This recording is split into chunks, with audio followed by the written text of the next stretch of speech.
Hi hello నమస్తే, this is Suvarna. Welcome to Suman TV. ఈరోజు నాతో పాటు స్టూడియోలో ఉన్నారు స్పిరిచువల్ గురు అనంత సాయి కృష్ణ గారు.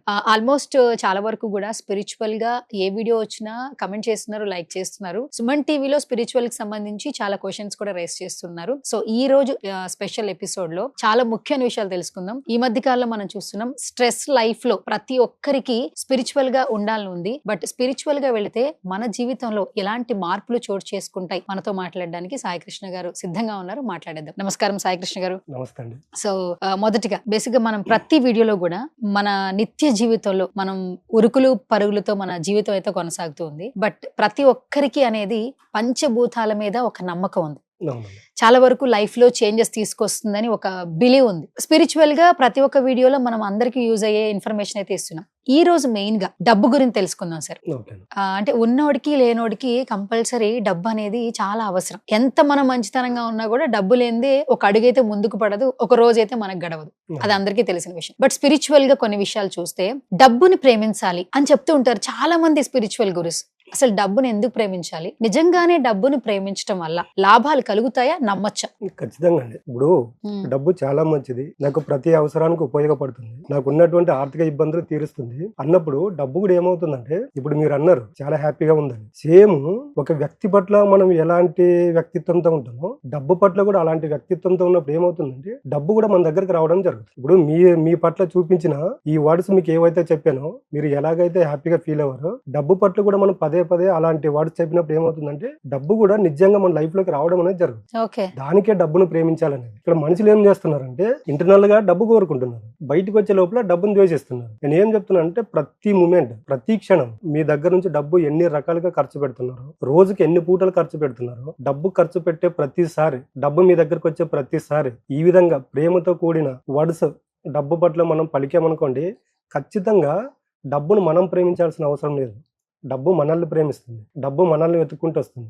దానికే ప్రతిసారి డబ్బును ప్రేమించమని ఎందుకు చెప్తున్నామంటే ఇలాంటి వ్యక్తిత్వం ఉండడం వల్ల డబ్బు మన దగ్గరకు వస్తుంది. అయితే ఇప్పుడు మనం బేసిక్ గా ఏంటంటే మీరు అన్నట్టు ఇంటర్నల్ గా కోరుకుంటున్నాం కార్ కావాలి, బంగ్లా కావాలి అని. అంటే డబ్బుని ఇష్టపడుతున్న భ్రమలో ఉంటున్నాం, నిజంగా అయితే డబ్బుని ఇష్టపడట్లేదు. నిజంగా డబ్బుని ఇష్టపడట్లేదు. నిజంగా ఒక వ్యక్తి డబ్బుని ఇష్టపడ్డాడు అనుకోండి, ఖచ్చితంగా డబ్బు అనేది ఆయన లైఫ్ లోకి వచ్చి తీరుతుంది. కానీ మనిషి ఏం చేస్తున్నాడు అంటే ఇక్కడ డబ్బు గురించి వ్యతిరేకమైన ఆలోచనలతో బయట సమాజంలో ఉంటున్నాడు, ఇన్నర్ లో మాత్రం డబ్బు కావాలి అనుకుంటున్నాను. నేను ఏం చెప్తున్నా అంటే ప్రతి క్షణం డబ్బు పట్ల, మనం లాస్ట్ వీడియోలో కూడా మాట్లాడుకున్నాం, ఎప్పుడైతే డబ్బు పట్ల ప్రేమతత్వము, కృతజ్ఞ భావం ఉంటుందో ఖచ్చితంగా మనకున్నటువంటి ఆర్థిక ఇబ్బందులు తొలగిపోయి డబ్బు అనేది మన జీవితంలోకి రావడం జరుగుతుంది.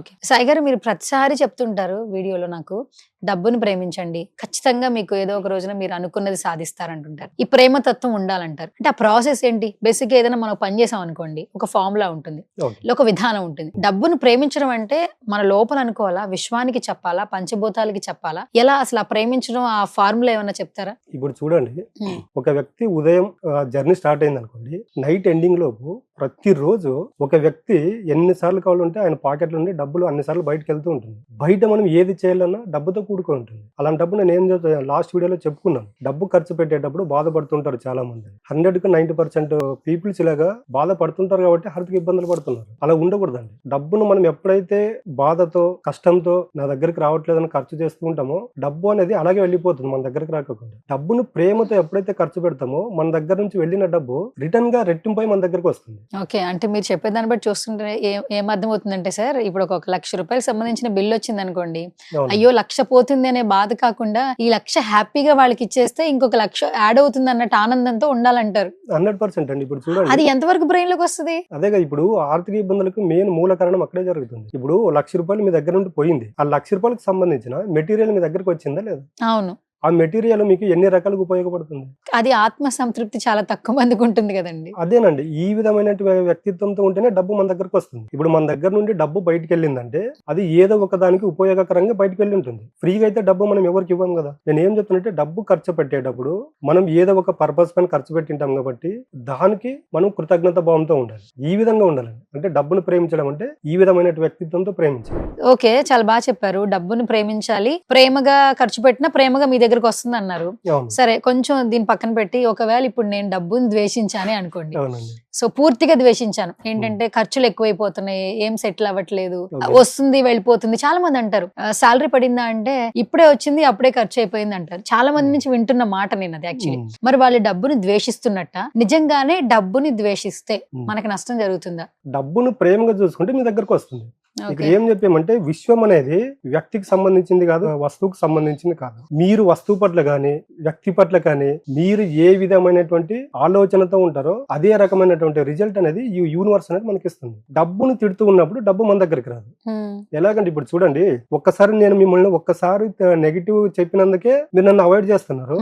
మనం ప్రతి నిత్యం ప్రతి రోజు డబ్బును నెగిటివ్ గా చూస్తున్నాం, డబ్బును తిడుతూ ఉన్నాం, డబ్బు ఉన్న వాళ్ళని తిడుతూ ఉన్నాం. ఇవన్నీ ఇక్కడ చాలా మంది అంటుంటారు. ఇప్పుడు మనం ఉన్నాము, మన పక్కన ఏదో ఒకటి ఆడి కార్ వెళ్ళింది, ఫార్చునర్ కార్ వెళ్ళింది, రోల్స్ రాయిస్ వెళ్ళింది. మనం ఏమనుకుంటుంటాము, బయట చూసినప్పుడు కార్ బాగుంది అనుకుంటాం. లోపల ఇన్నర్ ఫీలింగ్ ఏముంటుందంటే వీడికి ఎక్కడి నుంచో డబ్బు ఎక్స్ట్రాలు వస్తున్నాయి కాబట్టి కొనుక్కుంటున్నాడు అంటుంది. ఇక్కడ మీరు ఆ కార్ లో ఉన్న వ్యక్తిని తిట్టట్లేదు, ఆ కారును తిట్టట్లేదు, ఆ కారుకు వాడు ఏదైతే పెట్టాడో ఆ డబ్బుని డబ్బుని తిడుతున్నారు. తిడుతున్నారు. అక్కడ కార్ లో వాడు కూర్చోడానికి మూలం ఏంది? డబ్బు. ఆ డబ్బు ఉండబట్టి వాడు ఆ కార్ లో వెళ్తున్నాడు. అంటే అక్కడ ఏమవుతుందంటే మీరు ఇంటర్నల్ గా డబ్బును తిడుతున్నారు, ఇంటర్నల్ గా డబ్బును ప్రేమిస్తున్నట్టు యాక్ట్ చేస్తున్నారు ఇక్కడ. అంతే. బయట ప్రపంచానికి వచ్చే లోపల మనిషి యొక్క ఆలోచనలు పూర్తిగా మారిపోతున్నాయి. కాబట్టి డబ్బు మన దగ్గరికి రావట్లేదు. నేను ఏం చెప్తున్నానంటే ఆధ్యాత్మికానికి మీరు ఎంతైతే ఇంపార్టెంట్ ఇస్తారో డబ్బు కూడా అంతే ఇంపార్టెంట్ ఇవ్వండి అని చెప్తున్నాను. రోజు టెంపుల్ కి వెళ్ళేటప్పుడు ఎలాంటి భక్తి భావనతో ఉంటారో, టెంపుల్ కి ఎందుకు వెళ్తున్నారు?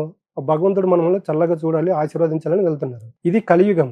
దీంట్లో 90% డబ్బు పైన ఆధారపడి ఉంటుంది. మీరు టెంపుల్కి వెళ్ళేటప్పుడు ఎలాంటి భక్తి భావనతో వెళ్తారో అలాంటి భక్తి భావనతను, ప్రేమతత్వంతో, కృతజ్ఞ భావంతో డబ్బు పట్ల ఉంటే డబ్బు కూడా మన జీవితాలకు నిరంతరం వస్తూనే ఉంటుంది.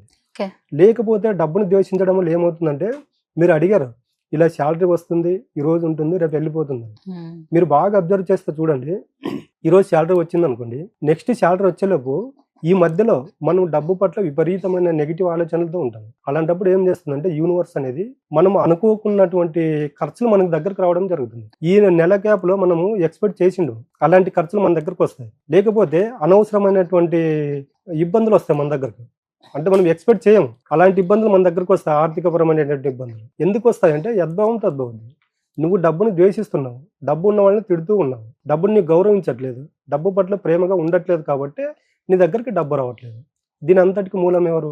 మనం.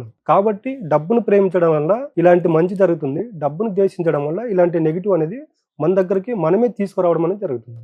ఓకే, సరే. ప్రేమించడం గురించి చెప్పారు, ద్వేషించడం గురించి చెప్పారు. అవునండి. సరే, ఇప్పుడు నేను ప్రేమించాలి అనుకుంటున్నాను అనుకోండి, డబ్బుని ప్రేమించాలి కాబట్టి నా దగ్గరికి డబ్బు రావాలి. అవును. నా దగ్గర డబ్బు ఉండాలి అంటే నేనేం చెయ్యాలి అసలు?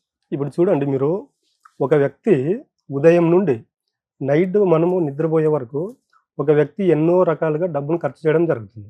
నైట్ పడుకోబోయే ముందు ఏమనుకుంటారంటే, ఈ రోజు నా అవసరాలు తీర్చినటువంటికి ఈ డబ్బుకు నేను ఈ క్షణంలో మనస వాచ కర్మన త్రికరణ శుద్ధిగా ఆత్మసాక్షిగా కృతజ్ఞత భావన తెలుపుకుంటున్నాను అని నిద్రపోయామనుకోండి, ఏమవుతుందంటే నైట్ ఒక వ్యక్తి ఎప్పుడైతే నిద్రపోతాడో, నిద్రపోయే ముందు ఒక వ్యక్తి ఏవైతే ఆలోచనలతో పడుకుంటాడో దానిని సబ్ కాన్షియస్ మైండ్ అనేది రిసీవ్ చేసుకొని తిరిగి మరుసటి రోజు మనం నిద్రపోయే ముందు ఏదైతే అనుకుంటామో దానికి సంబంధించిన రిజల్ట్ మనకి ఇవ్వడం జరుగుతుంది. కాబట్టి ప్రతిరోజు నిద్రపోయే ముందు ఈ విధమైనటువంటి మాటలు అనుకుంటూ పడుకోవడం వల్ల ఏమవుతుందంటే నెక్స్ట్ డే మనకు డబ్బుకు సంబంధించినటువంటి వ్యతిరేక ఆలోచనలు కానీ, తర్వాత డబ్బుకు సంబంధించిన ఖర్చులు కానీ మన దగ్గరకు రావు. ఓకే. ఇక్కడ కాబట్టి నేను ఏం చెప్తున్నానంటే, డబ్బును ప్రేమించాలన్నా, డబ్బు మన దగ్గరికి రావాలన్నా మనమే కారణం, డబ్బు మన దగ్గరికి రాకపోవడానికి మనమే కారణం. కాబట్టి డబ్బు పట్ల మనకు ఉన్నటువంటి ఈ ఆలోచనలను ఎప్పుడైతే మార్చుకుంటామో నిజంగా అంటే ఈ డబ్బు అనేది మన దగ్గరికి రావడం జరుగుతుంది. Okay, thank you so much Sai Krishna గారు. థ్యాంక్ యూ అండి.